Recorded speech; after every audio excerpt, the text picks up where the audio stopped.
Hi everyone, thanks for stopping by. Recently I have been craving tuna salad sandwiches.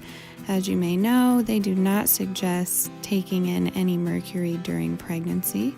So let's get started. What you're going to need is 1 can of rinsed and smashed or chopped chickpeas. I just smashed mine with the back of the fork.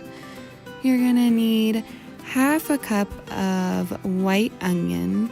You can use red onion, but you're going to want to dice that finely. You're going to need half a cup of dill pickles. You can use sweet if that's your preference. You're going to need half a cup of vegan mayonnaise. I use just mayo. You're going to need a tablespoon of Dijon mustard. That's my secret ingredient. I really like the taste of that.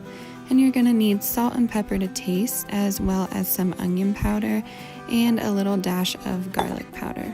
I am making mine for the week and I like to store it in these bowls in the refrigerator. So I'm going to go ahead and mix mine together.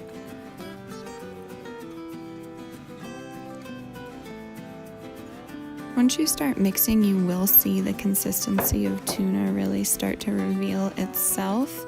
Also, for some reason, garbanzo beans or chickpeas have a strange fish flavor. If you are really missing that fish flavor, you're definitely welcome to sprinkle in some kelp powder if you can get your hands on that. Or an easy substitute would just be taking nori wraps for sushi and chopping that finely and adding that in too. I've done that in the past, but I really feel that the chickpeas kind of give off a fishy flavor for some reason. So go ahead and combine that thoroughly.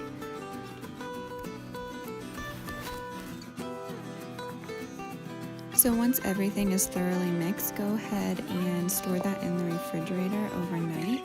I like to serve mine on whole grain bread with spinach and fresh vegetables. And yeah, I hope you really liked this video. If you want to see any more like this, please leave a comment down below. And don't forget to like and subscribe. I'll see you next time. Bye.